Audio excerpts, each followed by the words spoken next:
trusted me to open up other stories. So what happened in 2006 when I started this writing class was I didn't realize it at the time, but I was on a journey that was changing my life. It was changing the direction of how I would teach, of what I would teach, why I considered myself a professor, what my calling was. It was a lot. When somebody opens up their world to you, you have to be prepared to take that in. And I'll be honest, I wasn't prepared. I had to learn how to be a better listener and how to really take in things I didn't know. So anyway, what happened, that was all in 2006. And that class lasted about a year at the jail, and then all these men got sent to prison all over Virginia. And they wanted to keep writing. They didn't want to stop this class because they were really on a journey of discovery. So we started pen paling. And then I started visiting them in prisons all over Virginia. And they decided they wanted to make this book. So that's the first book that she mentioned in the introduction, or the second one she mentioned, Writing Our Way Out, Memoirs from Jail. That book came out about 10 years after I started this first class at the jail. And that book tells my story of teaching the class, but it features their stories.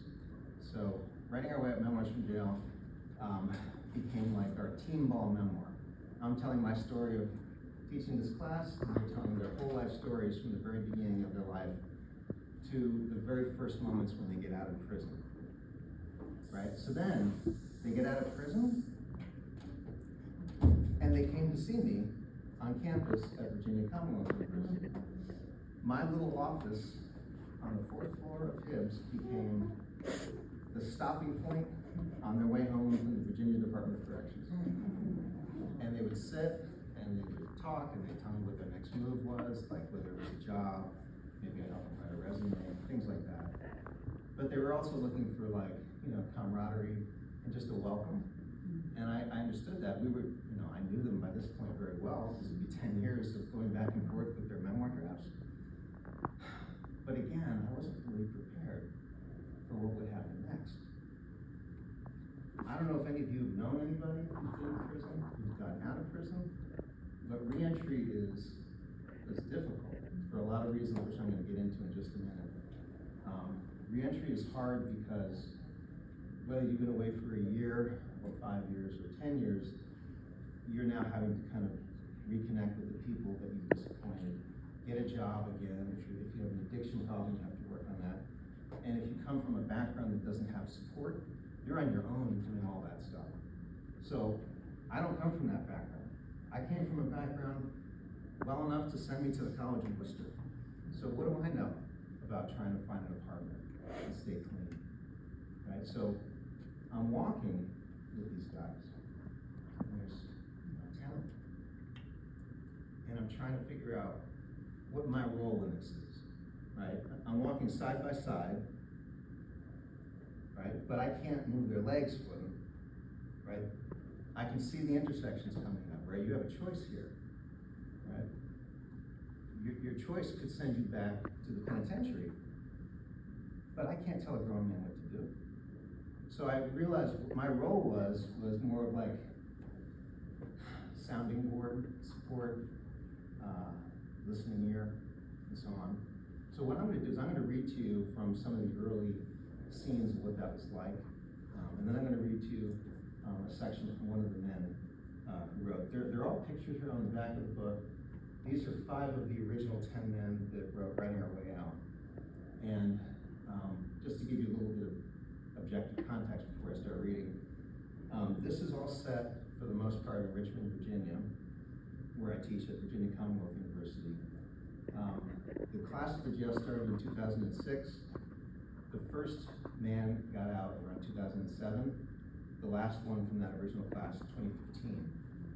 So I've been living with these stories, well, it's 2026 now, so about 20 years, when I first started to see them come out of jail. So I've been kind of, walking on this re-entry journey, the way I described it, just trying to figure out my role for about 20 years. Some of them that whole time, some of them a little less. So let me read to you from first chapter of the book. Just to give you a sense of what that is like, I'm going to read you one of my co-authors' bits. This is chapter 1. I see some of you have already purchased the book. You can follow along if you like. Recap. You don't hear everything I said. To see my lovely assistant. Yes, my wife, Joan. Last time you wanted. I would gladly set you up with the book. All right, this is chapter 1, Sacred Ground. Fall 2007. The steakhouse was more or less what I expected. Dim lighting, dark wainscoting, brittle air conditioner. The bartender wore a white-collared shirt and a black vest. The hostess stood behind a podium with her hair pulled back from her face. She looked like a college student. Table for one? Oh, thanks, no. I'm just here to see Dean. Her mood dipped. Her face squished. How do you know Dean? She couldn't understand how a guy in the lobby knew the guy back there working. I was about to explain. I could feel the words forming about the writing class of the jail where I met Dean, about the book we were making, and then it hit me. I was not on campus talking to a student. Dean was not in jail. He was somewhere in this steakhouse. I didn't know what he had revealed to get the job or what the hostess knew about his past. If I told the truth, she could gossip with the bartender, who might tell the manager, who might want to fire Dean. Even if that was unlikely, the news that he had been to prison could make her uncomfortable. There was no speaking with impunity. Oh, he's just a friend, I said. I'm just here to say hi and to give him this. I held up a manila envelope stuffed with his writing. She offered to give it to him for me. I offered to come back another time. She waffled. I sensed her weighing the risks of leaving the podium. It's okay, I said, and turned to leave. Hold on. She darted back to the kitchen. I heard it before I saw him. Ha, what's up, Dave? What you doing? He wore kitchen whites, a black skull cap, and a boisterous grin. Just on my way home from campus, I thought I'd stop by and say, hey. Okay, yeah, that's what's up. And I got this for you. It's that last piece you wrote for the book. I typed it up. I want you to see the edits. The hostess leaned on the podium, pretending not to listen. Oh, okay, I can do that. I'll do it tomorrow, when I'm off. We dapped, then I turned to leave. I could sense the eyes of the hostess on my back as I pushed open the door. The sun warmed my face as I made my way across the cobblestones, away from the steakhouse and the James River behind it. Along with the old brick buildings, the cobblestones made Shockoe Bottom feel quaint. It was not always that way, I learned. The whole area had once been paved over. In the 1970s, civic groups looking to boost tourism took up the asphalt, and this little part of Shockoe Bottom, known as Shockoe Slip, became a magnet for fine restaurants, shops, and hotels. Historical tourism depends upon a narrative and the image that it evokes. I don't know what the civic groups had to mag, but I'm guessing it was horses and carriages, ladies in hoop skirts, and bearded men in dark suits, conferring. Not Africans in coffles, auction blocks, the nearby jail for enslaved people, and their burial ground. Shockoe Bottom was once the largest marketplace for enslaved people outside of New Orleans. I had no idea. At the time, there were no historical markers telling the story. Before activists reclaimed the burial ground for history in 2011, this was a parking lot owned by my university. After the Civil War, when enslaved people had been freed, the Union Army returned control of Richmond to the Confederates, who issued a pass system for moving about the city. Over 800 free people looking for their relatives or looking for jobs were arrested for not having a pass during the first 2 weeks of this system.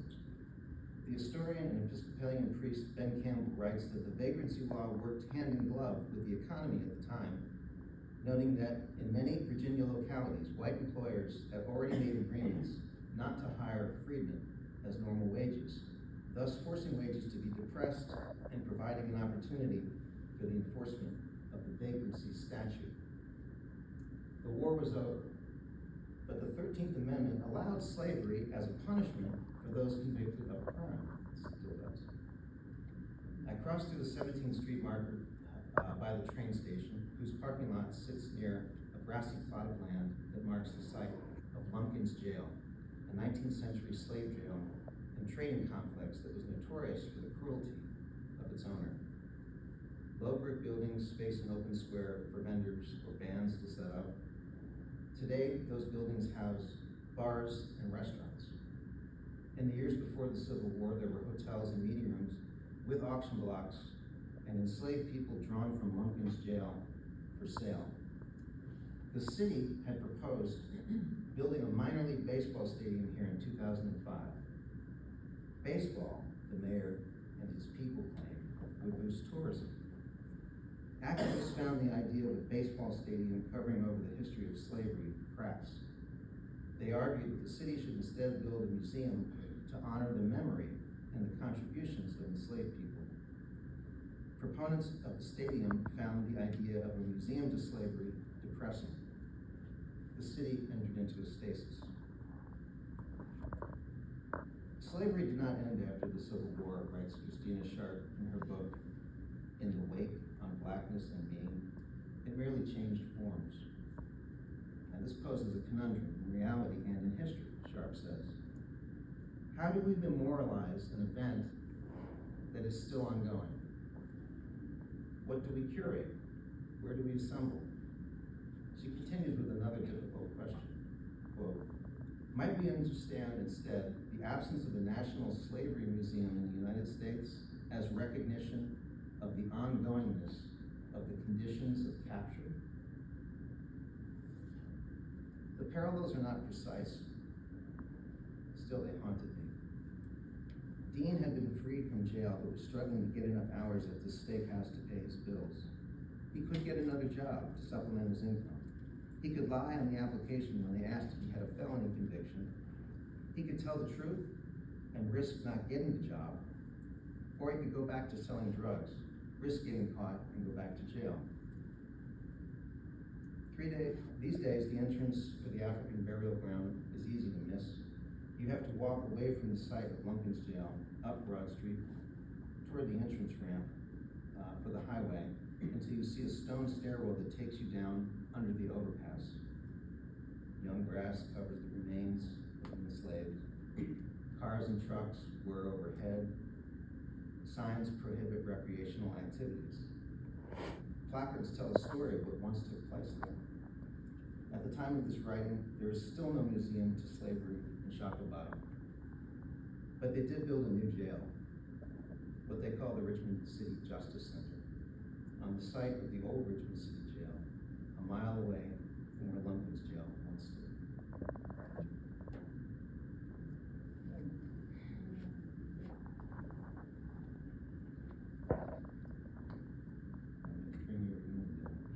What a way to tell that story, though. There's no other way. Okay, I'm going to skip ahead to read to you one of the stories from my co-authors.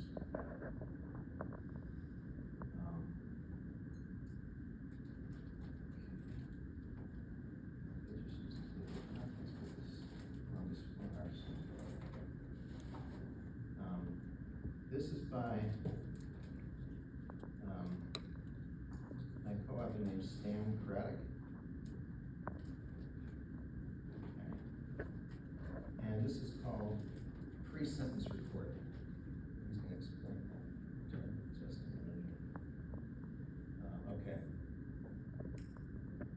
Pre-sentence report. After you're found guilty by a judge or a jury of your so-called peers, the guilty verdict then accelerates like an out-of-control 18-wheeler coursing down the highway. The next phase is called pre-sentence report. This is where the court gathers all the facts that have been filed against you so that they can determine your sentence, ranging from 1 day of incarceration all the way up to execution if your state allows that. Once pre-sentencing has been done, the judge has all the information they need to slaughter and hang them on a judicial tree. It's a new way to hang a brother, or better yet, those who are low income, who lack representation. Cash and prominence will always change the trajectory of one's sentence. What I write today is not some judicial evaluation of myself. A court-ordered pre-sentence report is all about cold facts. My pre-sentence report is the truth. Truthfully, I've devoted far too much time to my lower vibration, being street-minded. Yes, I take full responsibility and accountability for my actions past and present. But there were some mitigating factors. Those are my truths. In 2015, I was released back into free society in Richmond, Virginia. My heart was in the right place, meaning I had every intention to be a law-abiding citizen and productive member of my community. And I was, for a season or two. I had a job at the local, an Irish bar by the VCU campus. The boss was a big man named Thrasher. I saw how he handled other people abruptly, how he handled the waitresses and the bartenders, how he belittled me in ways he thinks I didn't recognize. But I needed the job. After work one night, I went out to relax, stayed out late. When I got back, I discovered that my car had been towed from where I had parked it at work. Everything I owned was in that car. Everything. I was angry. Could I rectify this? My lower vibration showed up. I went into autopilot. I wasn't just angry about the car, but the whole situation with the job. And now I needed money to get the car. I'm a predator in my lower vibration. Fuck Thrasher. He's gonna act like he's all this. What I'm gonna do is show him he ain't all this. I'm gonna take from him. I'm on the hunt. Now that's not even a rational thought. It comes from my time in the Department of Corrections. When I met a bully in prison, I couldn't help but fuck with him. I just couldn't help. I had to unthrone his ass. Thrasher was a bully. 6 foot something, 400 pounds, acted like he was a tough guy. I had to challenge that. Stealing from the local didn't give me the outcome I wanted. Not just because I only walked away with $18. Not just because I got caught, but because I care about being a productive citizen. That matters to me. The truth is that you can't take a step forward and a step backward at the same time. How far had I really come in my re-socialization? I had to stop committing crimes. It wasn't the doing time that bothered me. Incarceration couldn't hurt me anymore. What bothered me was my son. My son told me if I was going to have a relationship with him, I had to be free. It also bothered me that these crimes put my friendship with Dave in jeopardy. So I had to let go of my criminal mindset. I knew that. Now, a criminal mindset and a drug use mindset are two different things. You could be a hippie and do drugs and eat dandelions all day and never commit a crime. When I was living on Haynes Avenue and getting high, I never committed a crime against another person. I committed crimes against myself. But I never went out and took from nobody so I could get high. You know, I've never lived in a neighborhood that didn't normalize drugs. That's low income. It's understandable. Hey, you want to feel better? Take this. Well, you didn't get the job? No problem. Take this. The only thing I was unwilling to do was sell it. I always thought that was going to exasperate the problem. And I spent far too much time swimming in salt water, these negative environments. It's so natural to me. But I don't become a predator there. I'm an isolated person anyway. You're not going to know a whole lot about me. You're only going to know what I present you. And I always present the truth. But I don't give you all the details. I show you a picture where something is wrong, but it's up to you to find it. If you don't get it, you don't get it. It's the same thing in jail. You don't come out of your cell saying, God damn it, I'm homesick. You don't go around showing everyone what you're feeling. You have a fractured heart. When the parole board turns you down, you don't cry. You say, I'm okay. But you're not okay. My father died when I was in prison. I couldn't go to the funeral. I didn't have a chance to sit in a room where he was at peace. Now how the hell am I supposed to have peace? Who taught me how to have peace? Nobody. When my father adopted me as a baby, I was a sick child. At the hospital, I couldn't breathe easily outside my oxygen tent. And I asked him once, why'd you pick me? You could have picked a baby whose chest was crying. I couldn't cry. I couldn't breathe. But he did pick me. I know my father loved me. He did a lot for me. He taught me how to take care of myself. But he didn't like me. And I get that. That's why he abandoned me to live in that one-bedroom apartment on Gray Street when I didn't turn out the way he wanted. You can love your child, but not the shit your child does. I understand that now. Still, my father was a significant, a pinnacle part of my life. I wish I could be in his presence again. My mother died when I was in prison too. Once again, I couldn't go to the funeral. My sisters felt I didn't need to be there, but I did need to be there. I wanted to be present, reality, not sitting on the sidelines watching. I didn't have a chance to grieve. They didn't even send me the obituary. Today I wish I could hear my mother say one more time, "You're gonna be all right." That's the most difficult thing about this time, coming out into society without a mother or a father. It feels overwhelming to go forward when I can't release myself from the past. It's been a struggle. I've been struggling my whole life. Just like I started out as a baby, struggling to breathe, to live, to exist. One battle after another. How long can I do it?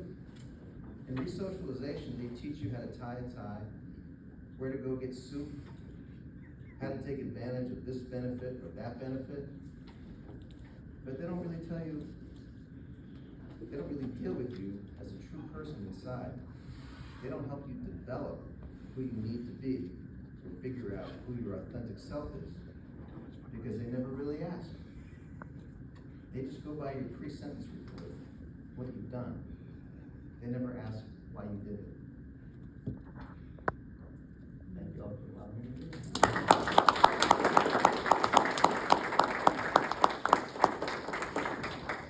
wasn't even my father. I'm getting emotional. I remember when he was telling me that story too. It really hurt me. How's he doing? Much better. Much better. Yeah, he's in a much better place. He's been drug free for several years now, but he started to talk about the universe accepting not just God, but the whole universe. The universe is bigger than God. That's how he's been talking about it. He's a spiritual guy. He can quote parts of the Bible I don't even think I've ever read. But he makes a clear distinction between religion and spirituality. And I think that's why he prefers talking about the universe. Can you talk about that a little bit? What's the difference between religion and spirituality? Well, from this guy's stance point of view, when you're in prison and a prison ministry comes around and they come at you with God wants you to do this, God wants you to, you hear a lot of God wants, and really what it is this man saying, I want you to do this for my program. And when you're in the Department of Corrections so long, you get suspicious of all men. And I didn't mention this, but this is a guy who did 20 years. He did 10 years, then when I met him at the jail in 2006, he had just caught another 10 years. So he'd become quite jaded of authorities. And there's a lot of authorities that I've learned over the years that people in jails and prisons have encountered, like teachers, priests, social workers, lawyers. They've encountered a lot of people in authority that they don't trust, and they've got good reason. Anybody else have a question? Oh, yeah, Eric. How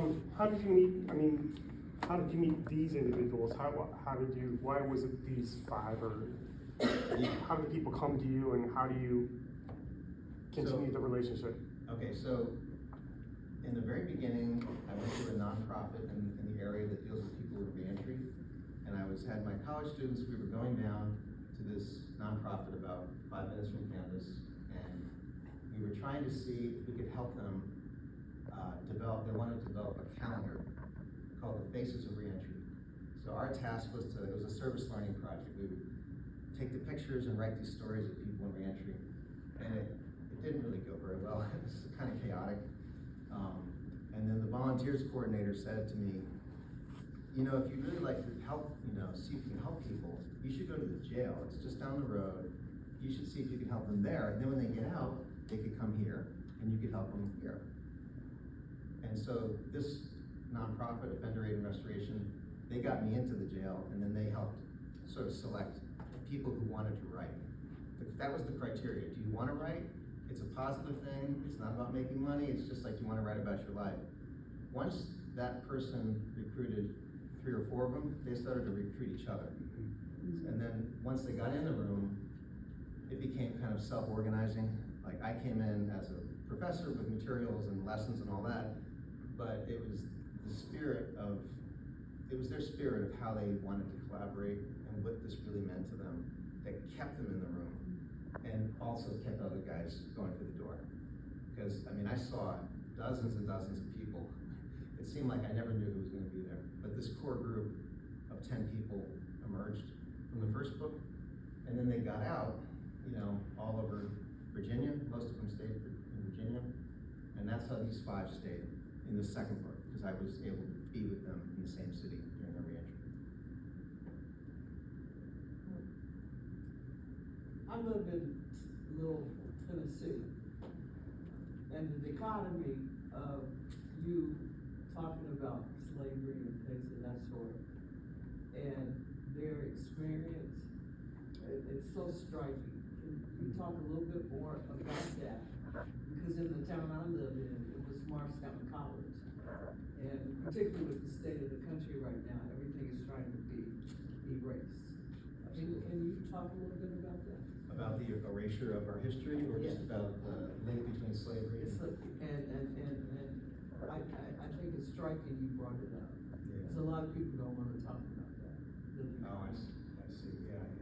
Well, and as I kind of indicated in that story, Richmond didn't want to talk about it for the longest time. I didn't know where I really was. I'm from Connecticut originally. And then I came out here for school and then lived in cities like Chicago and Albany. So when I got to Richmond, it's like I'm the first time. In fact, you mentioned Tennessee. One of my mentors for my first job in Chicago, he had family in Tennessee, and he was a community organizer, a black man relevant to the story. Simply because what he told me is my advice when I'm leaving Chicago. I said, Leroy, I got another job. I'm going to Virginia. He's like, what? I said, I'm going to Virginia. He's like, do you know where you're going? And I said, I'm going to Richmond, Virginia. He's like, do you know where you're going? I said, where am I going? Leroy? He goes, Dave, you're going to the south. Right, exactly. And that's kind of what your question is. Sweet tea versus pop. Well, it was that. It was about things you talk about and don't talk about. Yeah. It was like, okay, you're from New York, you walk fast, you talk fast, you talk about whatever you want. Not down there. It's a stop and say, hey, culture, be polite, be nice. But yeah, certain topics you don't talk about. So what's the genesis of the? Well, let me finish. I'm sorry. She asked about specific about slavery. Let me just before I forget. No, I'll get to it. So when I went into the jail, it wasn't because I knew a lot about either the history of slavery in the country or in Richmond, or about its ties with the 13th Amendment and incarceration. I really came in just as a writing teacher, and I just wanted to help people. But when you're in that environment, you can't not notice it. Little things. The staff, white or black, inmates, white or black, you know what they say when somebody is leaving the jail to go to another institution? They say, oh, I'll ask the question, what happened to Ronald? Where is he? They say, oh, he got shipped. Shipped. And the first time I heard that, I'm like everybody's saying this. Not just the inmates, but the staff. They normalized that link. But that's just one example. There's so many. So the more time I spent dwelling there, and the more things I learned from them. Just the way, another quick example, there's several white guys in the first book, and this one guy told me a story. He came from a more like a middle-class family like me. When he got a drug charge, he went in to court, and his dad got him a really good lawyer, expensive lawyer. And he had like a charge like, I think it was possession with intent to sell cocaine. So it was a serious charge. His lawyer was so good, he walked with a community program. There was a black guy right next to him, had the exact same charge. He got the full 5 years for public defender, right? So that's another example. And Brad, the first guy, the white guy, he felt horrible about it. That was like his first time seeing it. Like, I thought anybody could get out of this stuff. So, yeah, now. So, what's the genesis of our community suppressing our history? We slaughtered the Indians, we enslaved, a set of people, we freed, well, yeah, I lose track of what we're supposed to, the terminology, what we're supposed to I just say. wanted to be clear on who we enslaved. I mean, I've been watching this stuff for, decades, and I don't. Okay. So what's the genesis of trying to, these are the things we did as a country, as a culture. And where is this energy coming from that, wants to somehow, I'm gonna use a terrible term, whitewash, our history? It's just a crock. Who's behind this? Where does it come from? Well, there's two ways I can answer that. One is just philosophically, the stronger we attach our identities to beliefs, the harder it is to let go. When the 1619 Project came out, I don't know if you're familiar with the 1619. Do y'all know the 1619 Project? It was an effort by a very well-regarded journalist to retell the American story, not starting in 1776, but in 1619 when the first enslaved people were brought here to Virginia. And the backlash was incredible. Why? Because if you believe George Washington cut down that tree, and we became a country when we said we declare it, and somebody is telling you, no, we became a country when we took these people and forced them into labor. You have to let go of this story to take up this story. Or you can have both stories and kind of like go back and forth and kind of synthesize and maybe do some critical thinking. But it's easier to just hold on to what you know and believe because your identity is tied up with it. So I think people are uncomfortable with change because it means they have to rethink who they are. That's my take. Yeah. Do you ever involve your students in the work that you do with the writing? And if so, how have you done that? Oh, I do. I bring them into the jail. Mm-hmm. I haven't since COVID. I had to stop during COVID because that was bad for in-person teaching everywhere. Right. Especially in jails. I learned the worst places to get COVID in the early days of 2020 were jails, meatpacking plants, and nursing homes. That was never forgotten. But yeah, I used to bring them into the jail all the time, and they would sit around the same circle, about 10, 20, 25 people, reading aloud stories like that, and it was fantastic. I'll give you one example that always stuck with me. The kinds of things you can get, the kinds of things you can learn in a really diverse room that you can't learn in other ways. Right? And it's surprising, and I never know which way it's going to go. All right, so I gave an assignment to this one class to write a story about a time when you felt boxed in or bothered by people's expectations about you and gender. Okay? So everybody wrote a story, and this one guy, Mark Lee, really tall, well, everybody's really tall to me. Very, very dark, all relevant to the story, black guy. He said he felt bothered when he was in high school. Everybody would try to get him to fight people. And the stereotype was like, the darker you are and the taller and bigger, the more of a beast you are, and just pummeling, and that you want to hurt people and all that. And he did it. He fought people. Half the time he didn't want to be doing it. And he realized, I'm being used. And it was all because of their expectations of your, not just your gender, but your color, you know. So he told that story, and then the guy next to him was a VCU student, forgetting his name, I'll just say Jake. He was openly identified as queer, and his story was getting picked on for that. When he came out in high school, then he was getting picked on. And he said he endured it one time for like a good week, and then he couldn't take it anymore. And so he finally fought back. And he didn't win the fight, but he was proud of himself for like sticking up for who he was and fighting, right? And he finished his reading. And Mark Lee said, man, I wish I could be more like you.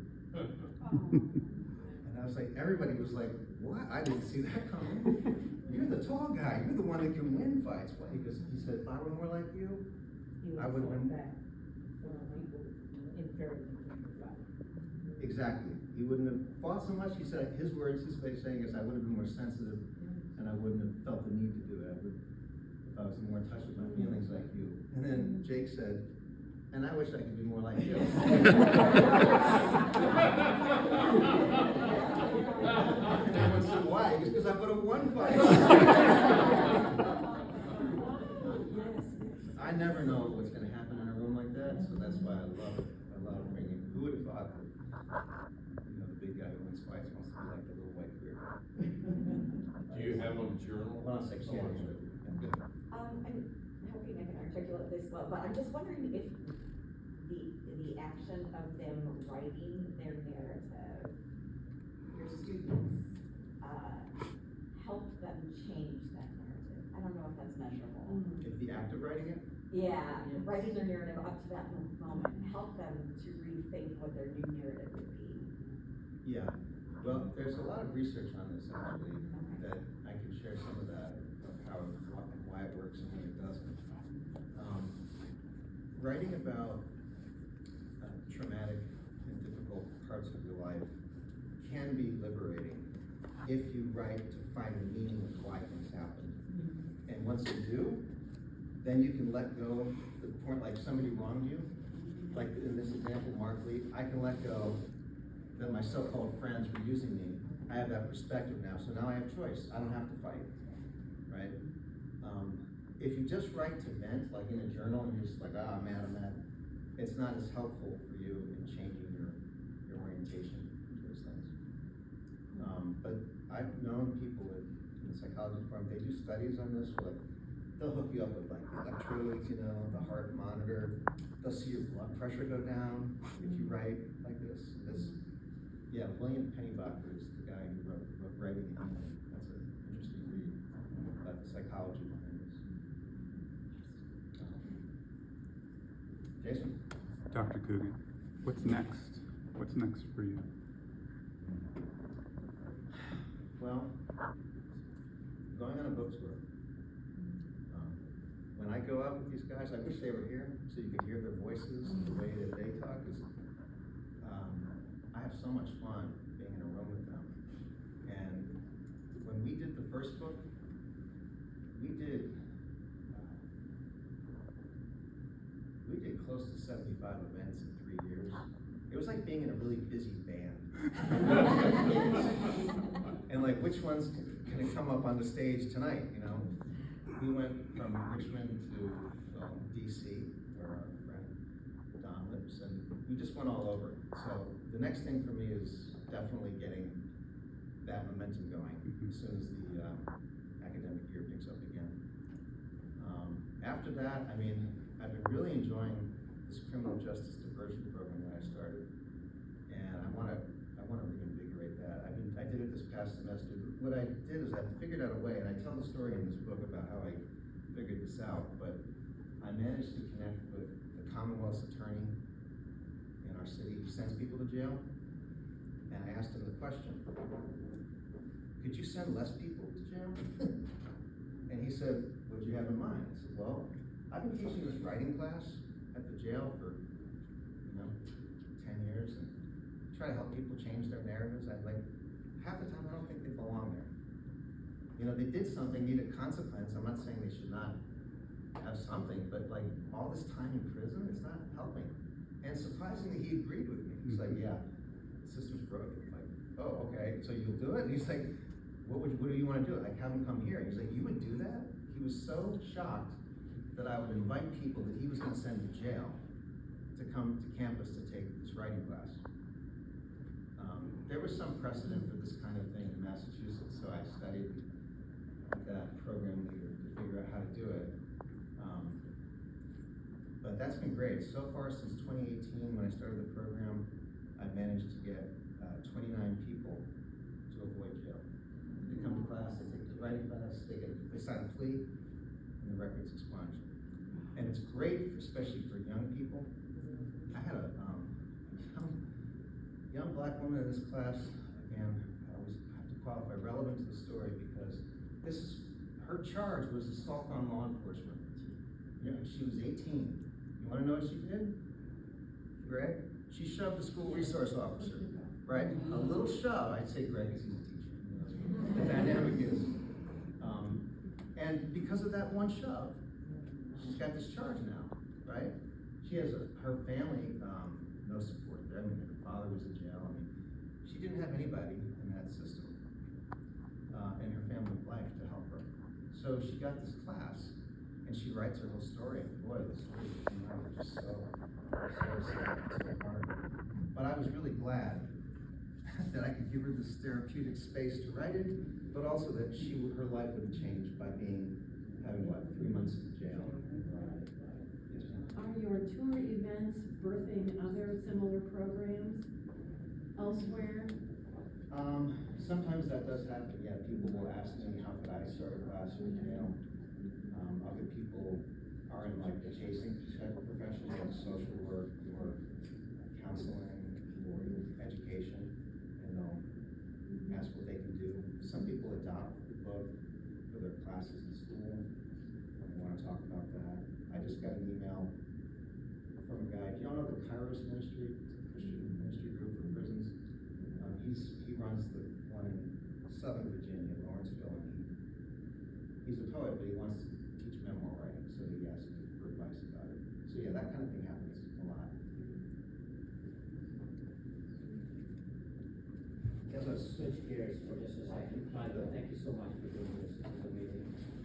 Just switching gears here. I mean, listening to you, this week I got to grab a piece of paper and just start writing something, right? But I do think, starting with my own kids, that the whole art of writing is just, I don't know, it's just not there anymore because of the gadgets in their hands, and that's just consuming. What do you see? And I'm not asking for a prescription, but is there anything that we can do? Because I just see a whole generation that's just not writing. That's a good question. One of the things that I really loved about teaching in the jail was that there were no computers, no phones. You had to write in a composition book with a little pencil, and it was kind of cool that way. So these days, to answer your question, what I do with that is I do allow them to write in a room with laptops, but no phones. I don't allow the phones. But one of the things about writing in this setting is that once you tell them, look, everybody is writing, the goal here is to get kind of open, vulnerable with things. Don't be checking notifications. Don't distract yourself. Be present to the people around you, because it's hard to write and share this stuff. It's a real risk, you know, and you don't want to be disrespectful, and I never get people resisting that. But you have to explain it. You have to say, this is not like another class where you can sit in the back and check your phone. I know those classes. I teach those classes as well. Not here. Not here. I'm very strong. I think people do want to write, though. I think they really do want that space to take care of themselves. I do agree with what you said about the distraction. I think we all have been there. What did I just do for the last half hour? Oh, right. I still have my phone in my hand and I didn't do anything. Right. But I think there is a hunger to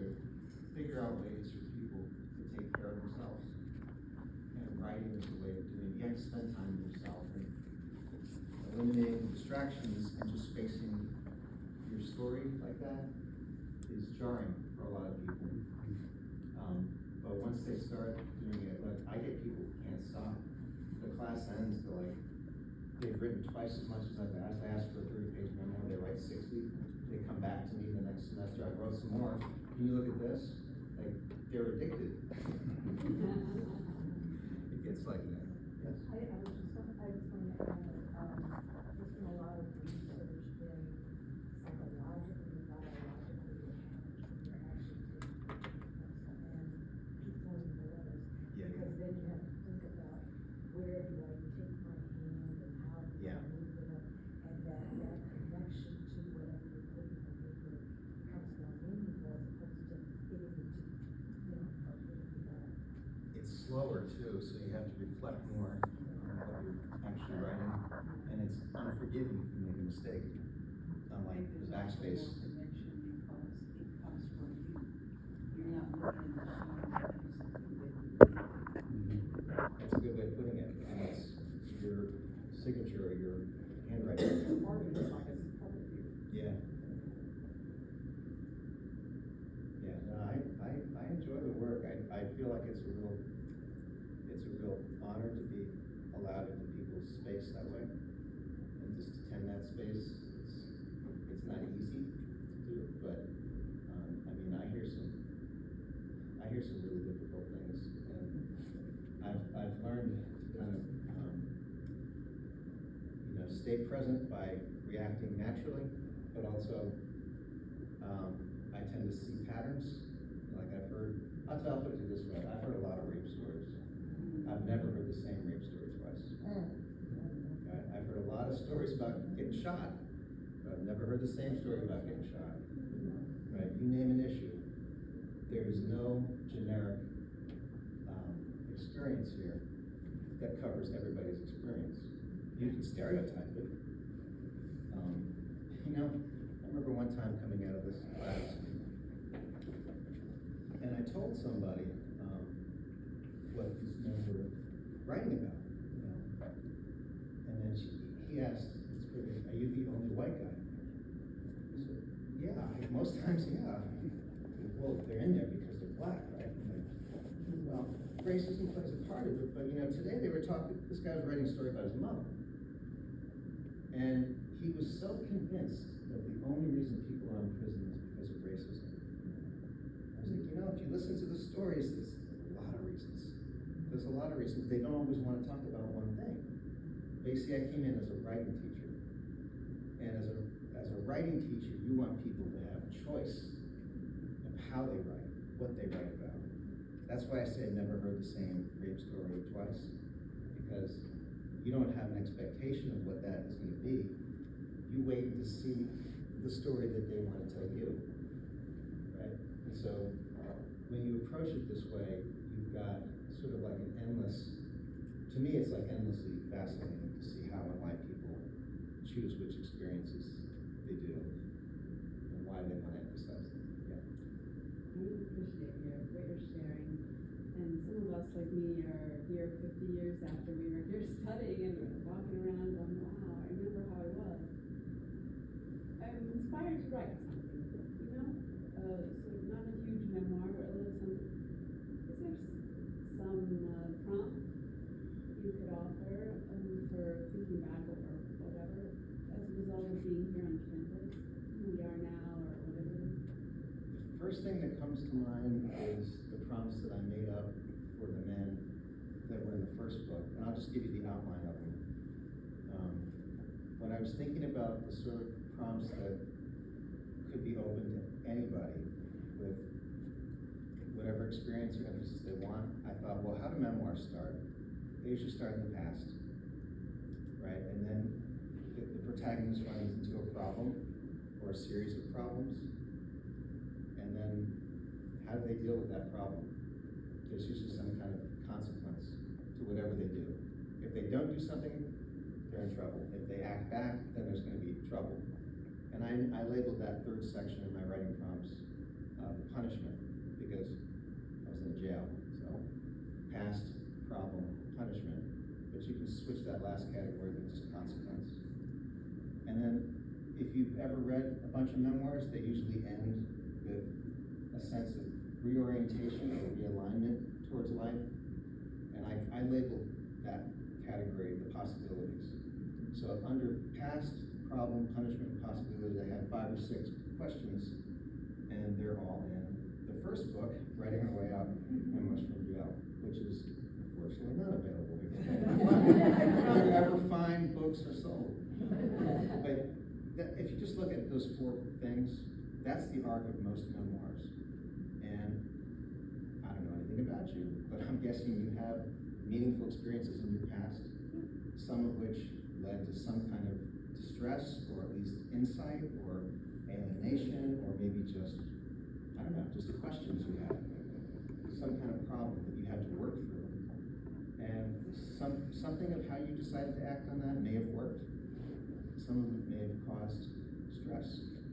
You decided, no, Dad, I'm not gonna go to whatever business school. I'm gonna do this, and then there's a rift now. So you've created some kind of problem. And then you get the punishment. You get whatever, cut off or sanctioned in some way. So how do you work through that? The 4 words. See, she had her hand. Dave?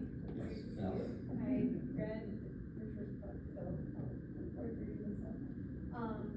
So my question is, when you started going into jail and writing class, did you have any idea what you're getting yourself into? Because as you're talking about what's coming out of this exercise and the expression and reliving these traumas, like, at some point we were like, oh my gosh, like, I need to bring in, like, adjacent services or something that, like, help. That would have been a good idea. Like, yeah. There's just a lot of inviting people to go back and visit these times, and then it's one thing for them, but then you also are having to process a lot of that, so I'm just curious your thoughts on that. Yeah, well, on the first part about what did I get myself into, and will this actually work, or is it gonna make things worse for people? You know, I was always very clear with people by saying, I don't know if this is gonna work, right? But I think you should try. That was usually my line. I think every man in here should try to help himself. I said, look, I know what writing can do, and I would explain my experience as a writing teacher. How it can help you figure out what you think, how it can help you figure out what you want to do in life, you know? I said, but I've never taught people in your situation how to write a memoir. But I'm here. Do you want to try this? And so when things would come up that were clearly things I didn't know about, like a mental health disorder or the cycle of addiction and relapse, I would just read about it. And then I'd go back and continue teaching. And then I'd learn a little bit more. But on that score, though, I have to say, strategic naivety is actually a good thing. I went in to do one class, and there was a guy who was sitting all the way in the back, like she is, about that distance. And I gave my opening spiel about this class, and he raised his hand and he said, well, does it work? I said, what do you mean? He goes, well, you're gonna listen to my writing. Will you know what's wrong with me? And I said, okay. And then I was in this room in the jail. There was a classroom, there was all these books in there, and there was an old copy of the DSM in there. Do y'all know what that is? The Diagnostic Statistical Manual of Mental Health Disorders. And I explained to him, this is what therapists use to figure out what's wrong with you. And I had the guy who was reading it, he was like flipping through it while I was talking. I said, Norm, could you hold that book? And he's like big, burly guy with tattoos, and he just lifted this book up and was like twisting it around, like almost like he's showing off his muscles and his tattoos at the same time. And it was like the DSM is being rotated around, and everyone's watching. And I said, do you all know what that book is? And there's like 35 people in the room. Nobody knew. I said, that's what therapists use to figure out what's wrong with you. And then I turned back to that guy, and I said, the difference between a therapist and me, I don't know what's in that book. You're gonna write, you're gonna try to figure stuff out, and only you will know if it helps you. I can't figure that out for you.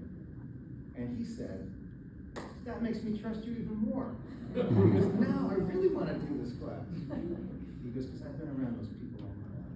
And I know we won't get those people. But the fact that you don't know, that means it's open.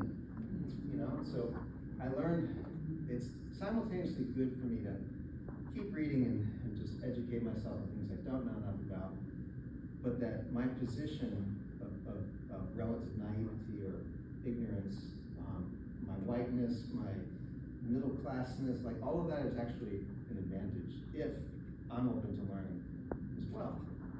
And thanks to the wonderful education I got in college.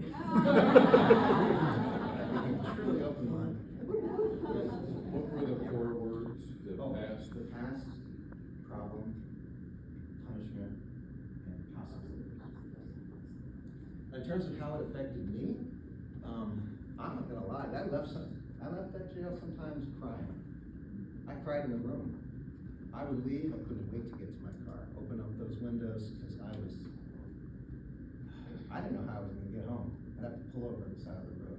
The guy just told me that he learned how to snort heroin when he was 12, on his dad's knee, when they were watching a Dallas Cowboys game, because he loved the way his dad whistled for the Cowboys, and he wanted to be with his dad. And his dad, they're all getting high. That was tough to hear that. I've heard a lot of things like that, even from some of my own students now. So I think it might be just partly my disposition or personality. I have very good boundaries. I think I'm kind of strong in some ways. I get a bad cup of coffee, I'm gonna be mad. You tell me I'm all there. I'm all in. Because I really want to listen. I really want to understand. So, yeah, I think my coping mechanism, if you could ask Joan about it, I would talk with anybody who would listen about what I heard that day at jail. Because sometimes I just had to get it off my chest. I would talk to my students, and I didn't understand this at the time, but all that talking was rehearsing the stories that eventually led to that book. Because like I told you, it's been about 20 years since they started to get out of jail. So I've been telling stories like this for So apropos of the earlier question about people adopting the concepts you have you thought about cloning yourself? What you have in mind? No, I don't know, but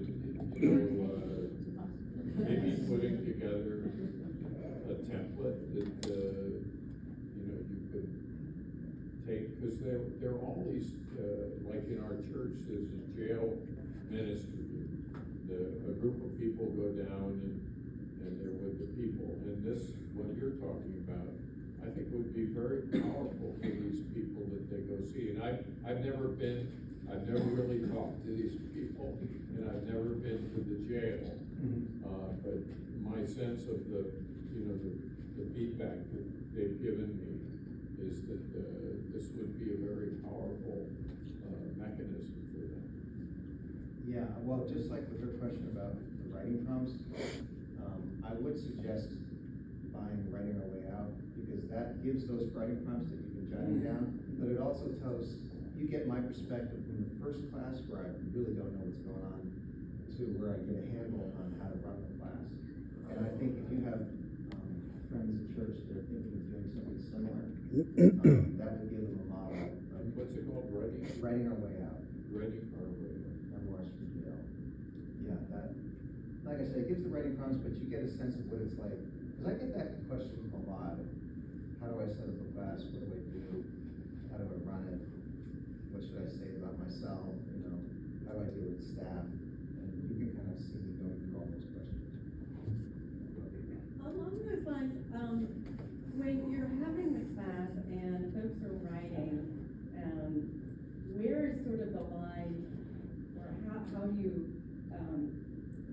encourage people to continue to write, but then also be critical of the actual writing, right? Because that can be very discouraging to somebody who's writing about themselves, and then to hear, okay, okay, so the story is great, but it's written horribly, right? Like, how do you kind of balance that? I mean, even as a teacher in any classroom, right? How do you balance or encourage the writing, or not discourage the writing by encouraging the proper writing, right? Yes. So there's two things you can do straight away. One is you write down all the criteria that you're actually using to teach. So in this case, I just broke down the basics of storytelling in memoir, and I explained these to these guys. Plotting, characterization, right? Dialogue. These are the things that makes, and I explained some people really like writing dialogue, some people don't. A lot of books don't have a lot of dialogue, and that's fine. But try to hit some of these categories in every piece you write. And that'll give us, once everybody knows what the basic criteria is that we all share in common, it doesn't seem so subjective or arbitrary. You can say, I really like what your character was going through, but I wasn't always sure what was happening. When did this happen? Okay, now we're talking about plot. So you can go through the different aspects, you can break it down. The second thing that I always emphasize is that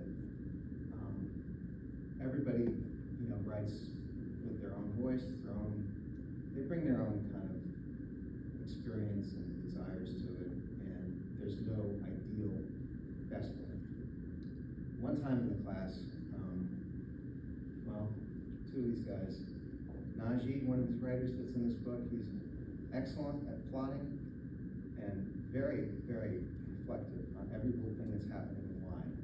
And if you read his sections of the book, you'll see the level of detail is intense.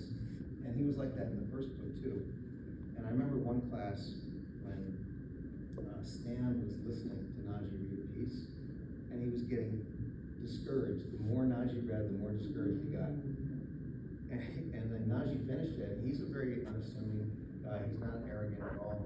He's an excellent writer. It's like having Richard Wright in your classroom. It's like, like that intensity. And Stan said to me, Dave, I can't do it like that. I can't write like that. I said, why do you need to write like him? He goes, because that was excellent. I'm like, yeah, but you write like you. And if those of you who've read Writing Away, Stan is brilliant in his own way. But the metaphors, well, the thing I read to you today was from Stan. Right? He's got his own voice. So that's another thing you always have to make sure people remember. Don't compare yourself to the person next to you. Write what's true to you and believe it. And then if people like it, they like it. But we're always working on certain elements of craft if you are conscientious about it. Yeah. Do you have a favorite success story among all of them? I mean, I don't know if you consider these successes or if that's your perspective, but do you have a favorite story where you've transformed an individual's life?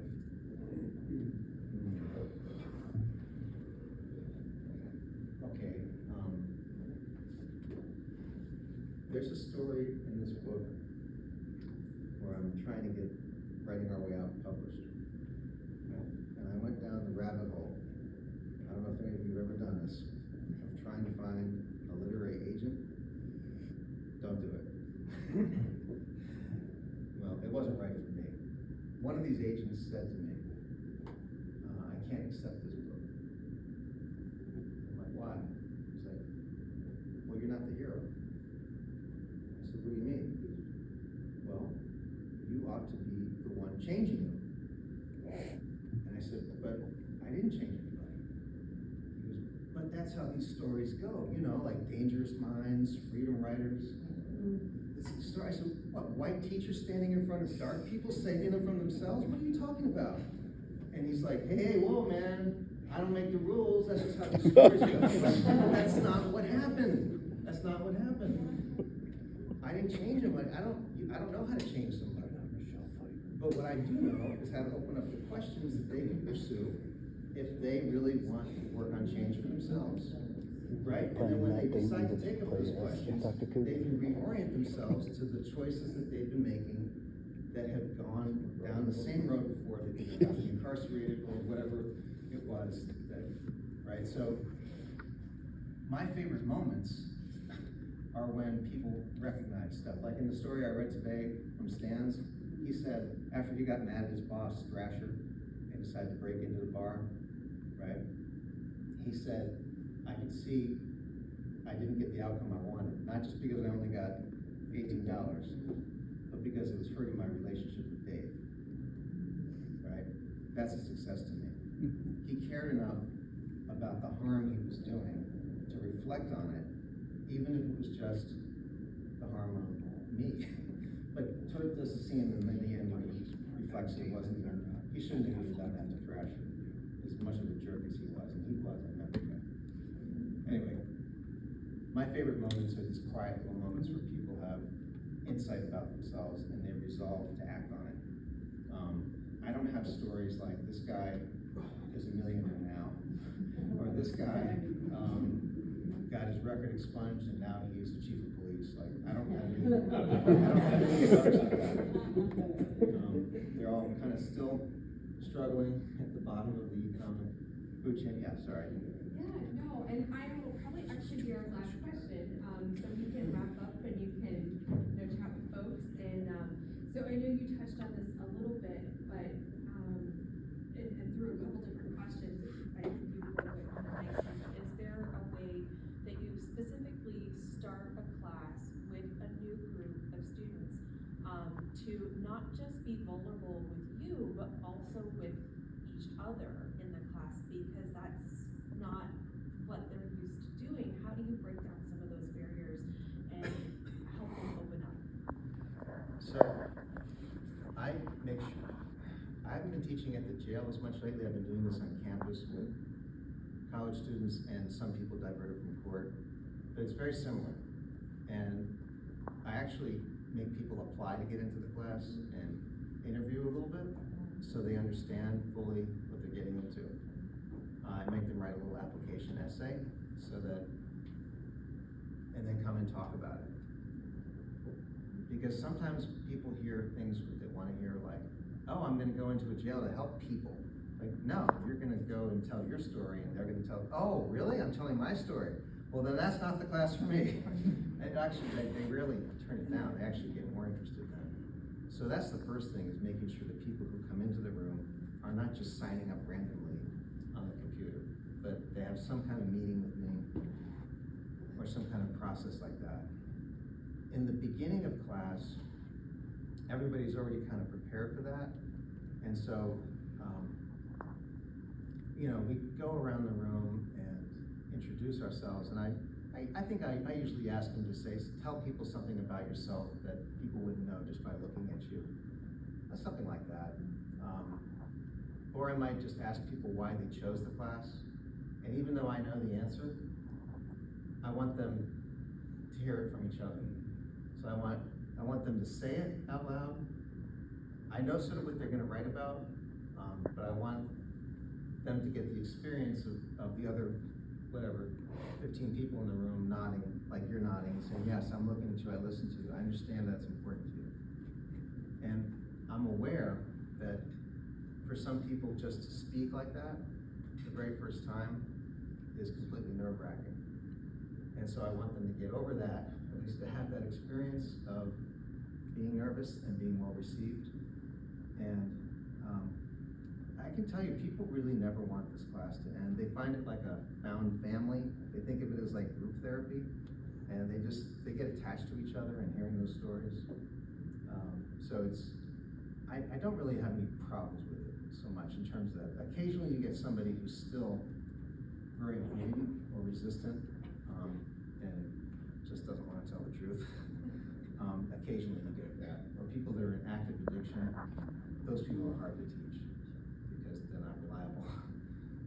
But yeah, and in any event, it's a real blessing to be able to do it.